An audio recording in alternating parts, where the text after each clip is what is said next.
G'day guys, welcome to this episode of Aussie English, although it's a Walking with Pete episode. It's a nice brisk night tonight, just out for a walk, and I thought I would talk to you guys. I thought I would do one of these Walking with Pete episodes about how to best learn a language via podcasts, by using podcasts. So what is my advice? How would I go about learning a language via podcasts? Obviously, if you're listening to this podcast, you are trying to learn English, for one, and obviously for two, for the second point, you have a high level of English. If you can understand me speaking as quickly as I'm speaking, using the language that I'm using, then you guys definitely have an advanced level in English. So firstly, pat on the back for that, because it's not easy to get to any advanced level in any language that isn't your native language. So you should definitely be proud of the fact that this is where you're at, guys. Good stuff.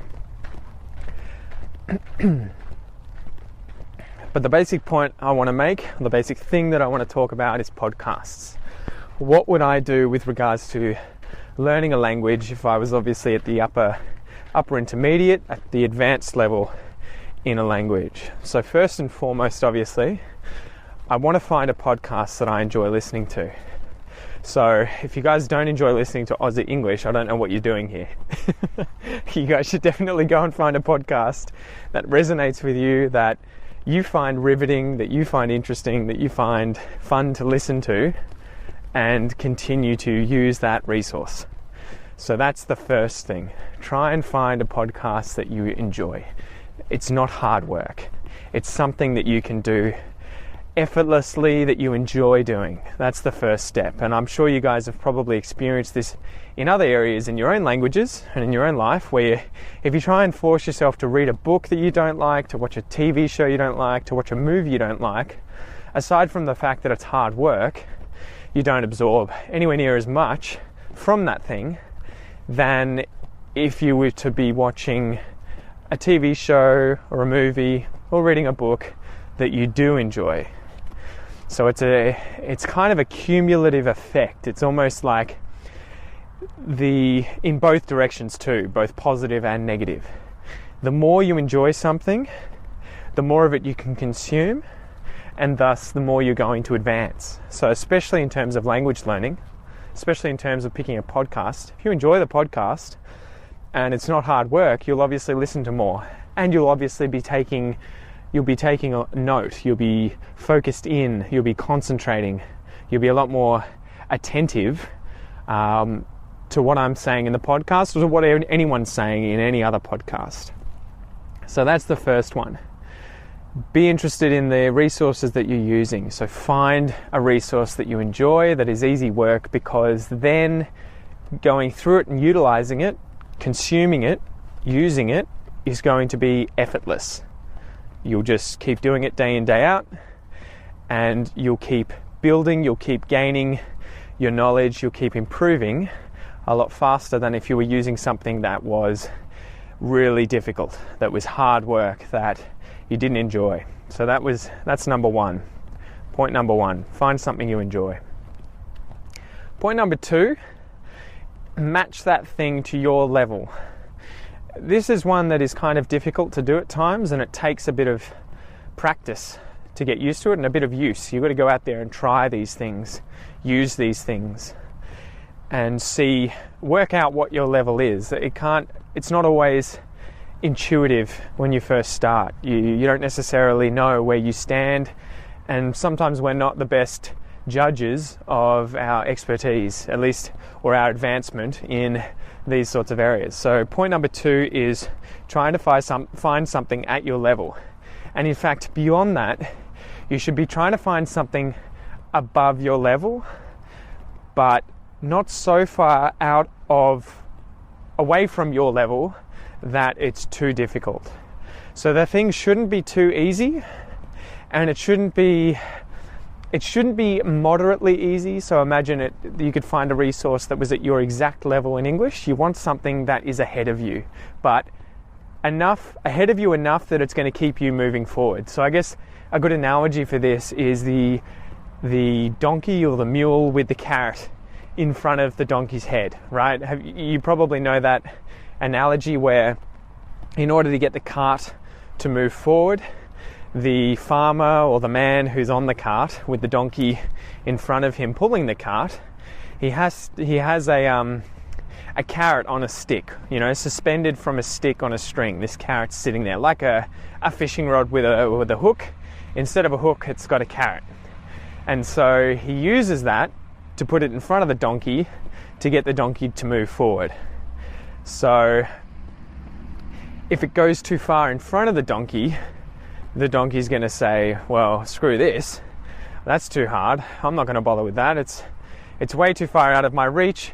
Achieving this goal is too far, it's too hard, it's too difficult, so I'm not even going to try. That's what happens with language learning when you pick a resource, whatever that resource is that's too difficult. If it's too hard, it's really too easy to say, I can't do this.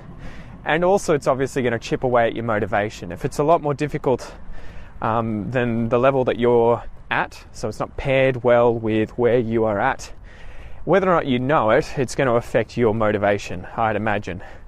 Or at least it's really, really going to test your discipline to see whether or not you can get through it. The other side of it is that if the carrot's too close, the donkey eats it and doesn't move. So in that analogy, if the carrot's too close to the donkey and he eats it, that's the same as you using resources that are too easy. You're absorbing them like crazy, but it's not pushing you forward.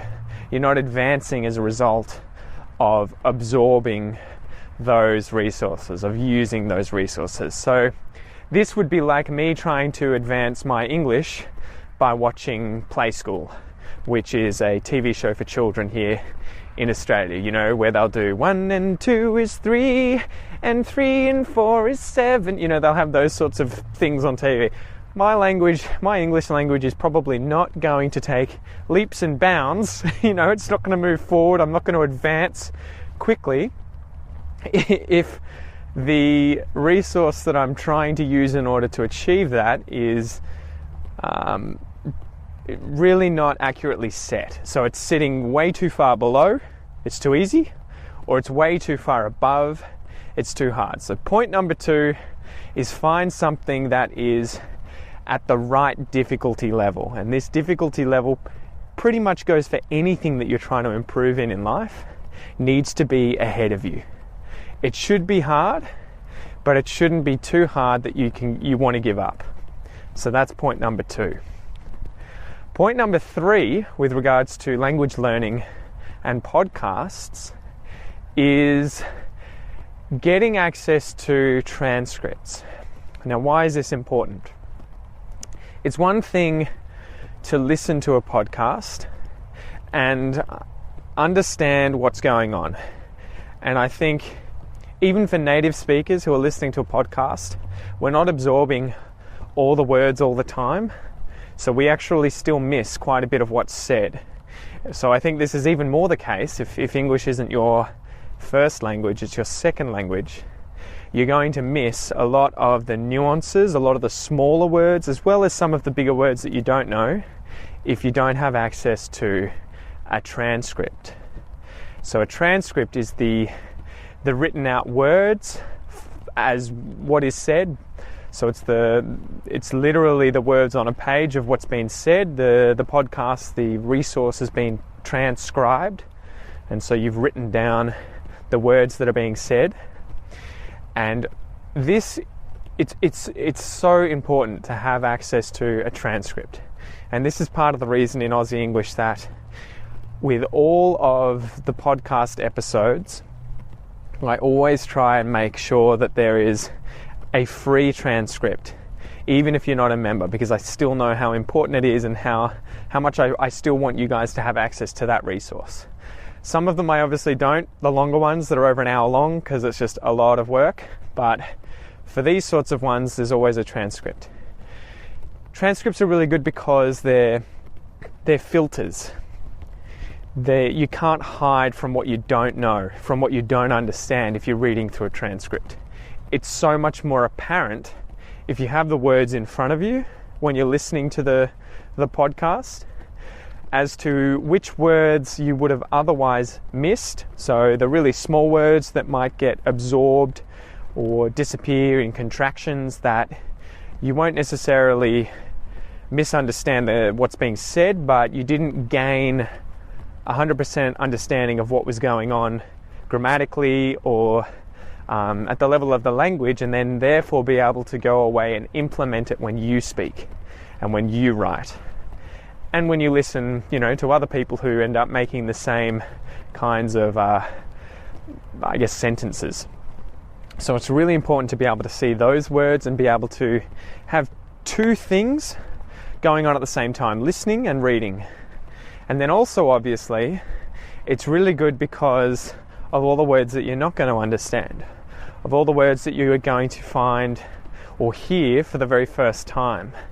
And this is so easy for advanced intermediates to advanced learners of a language to skip over. It's not the end of the world if every now and then a big word or a noun, some kind of adjective, one of those rarer words gets used and we don't understand it. We can often piece together what's going on. We can often make out the sense, the context. We know what's being said more or less, and so it's not the end of the world. But you're not going to learn what that word was that you missed 30 seconds ago on a podcast was unless you have access to a transcript and you can read while you listen, go through, note all the words you don't understand, note all the expressions that you might not understand, and then look them up, learn them, write them on the transcript, and then listen to the episode again. So that's point number 3. Find a podcast that has a transcript so that you can read and you can listen, and a lot less gets by, a lot less goes through, and you don't absorb it from the podcast episode. And this is something I always notice I do whenever I listen to Français Authentique or any of these other podcasts for Portuguese or Spanish. If I don't have a transcript, I may understand what's going on, but I miss a lot of the words. Point number 4 is to use the transcripts as a filter. So use them as a filter, or almost a reverse filter. What do I mean by this? A filter is something that's used to sift through something, to filter. This is one of those hard verbs for me to define, but in the sense of it, using a transcript as a filter, what I mean is that you're using it to filter all the words that you didn't know out of the podcast.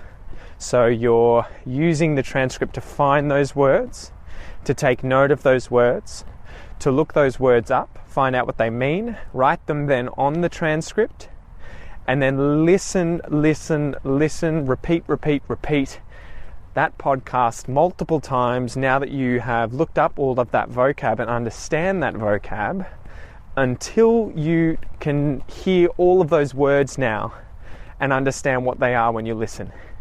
I think this is one of the biggest things with learning a language with podcasts, aside from the points already mentioned, is having that transcript and using it to build your vocabulary, using it to filter out all of those words that you otherwise didn't know prior to that podcast, that you didn't know before that podcast, and learning them. And this is going to be invaluable if you're trying to advance quickly with learning a language, and obviously by using a podcast, by doing it on your own, so you don't have other English speakers around. And it can be transferred to any resource. If you're watching a movie, if you're watching a TV show, if you're listening to an audiobook, if you're consuming anything in English, as long as you get access to the written words as well as the audio, that is going to advance you a lot quicker than if you had only one or the other. So I think those are the main 4 points. Find a podcast that you enjoy, number 1. Number 2, make sure that it is at the right level, and it should be just a little bit in front of you. You should position the carrot in front of the donkey that's pulling the cart at the right distance to get that donkey to move forward. So it needs to be a little bit difficult so that you are constantly then running into new vocab, new things. Number 3 is finding a podcast with a transcript, and this ties in with number 2 and why it's so important to have one that is just ahead of you, because then you're going to have access to a lot more new vocabulary, and you're going to be filling in your vocab holes. So you're going to be finding all of these words that you don't understand, all of these aspects of grammar that you might not commonly hear or use, and then you're going to add them to your repertoire. And then obviously number 4, it's using it as a filter. It's taking note of all of these things that you didn't know and learning them, putting in active effort to look them up, to learn them, write them down on the transcript, and then listening to that podcast episode again.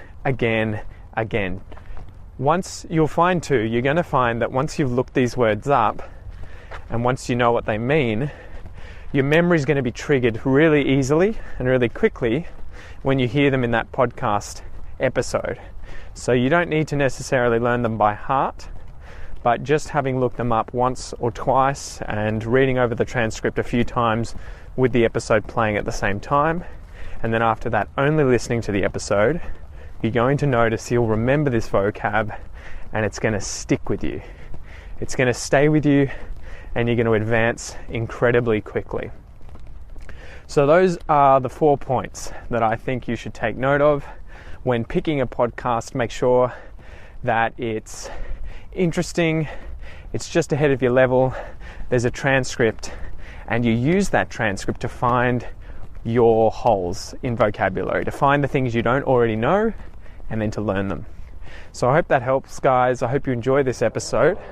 I hope that Aussie English is being a useful resource for you guys. I hope that the transcripts are really useful, and I hope that if you're not already using them like this, that you start doing it tomorrow and that you start noticing gains, that you start noticing improvements really quickly. So with that, I'll leave you to it, guys. Someone doing a burnout in the background there on Largon Street off in the distance. I hope you have a good day or a good night, good morning, and I'll see you later. Peace out, guys.